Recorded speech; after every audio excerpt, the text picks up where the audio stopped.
ლოს-ანჯელესის სასამართლოში მეტას აღმასრულებელმა დირექტორმა მარკ ცუკერბერგმა ჩვენება მისცა საქმეზე, რომელიც იკვლევს სოციალური ქსელების გავლენას ბავშვებისა და მოზარდების ფსიქიკურ ჯანმრთელობაზე.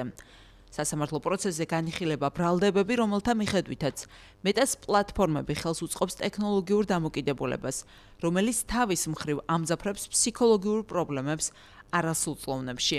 მარკ ცუკერბერგის თქმით, არსებული სამეცნიერო მტკიცებულებებით არ დასტურდება კავშირი სოციალურ მედიასა და დეპრესიას, შფოთვასა თუ სხვა ფსიქიკურ დარღვევებს შორის. სარჩელი შეტანილი ახალგაზრდა ქალის მიერ, რომელიც ამტკიცებს, რომ სოციალური ქსელის ინტენსიურად გამოყენების გამო იგი დამოკიდებული გახდა მასზე, რამაც გააღრმავა დეპრესიული მდგომარეობა და გამოიწვია სუიციდური აზრები. მარკ ცუკერბერგის პოზიციის საპირისპირო არგუმენტაციაზე საუბრობს დაზარალებულის ადვოკატი მეთიუ ბერგამი.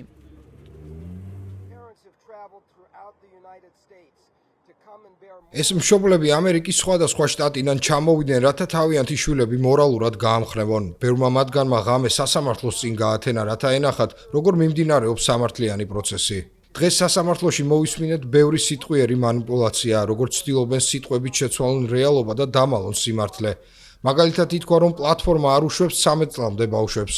მაშინ, როცა რეალობა სხვაა. ითქვა, რომ არ უწყობენ ხელს მომხმარებლების დამოკიდებულებას, თუმცა დოკუმენტები საპირისპიროს აჩვენებს. ეს რისკები დადასტურებულია. ეს იყო ძალიან მნიშვნელოვანი მომენტი ამერიკული სამართლის ისტორიაში, რადგან სოციალური მედიის კომპანიებს პირველად მოუწიათ ნაფიც მსაჯულთა წინაშე წარდგომა.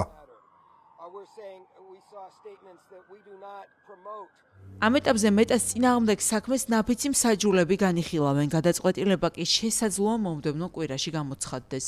თუმცა სასამართლოს შეუძლია პროცესი გაახანგრძლივოს თუ დამატებითი განხილვა ან განმარტებები გახდება საჭირო.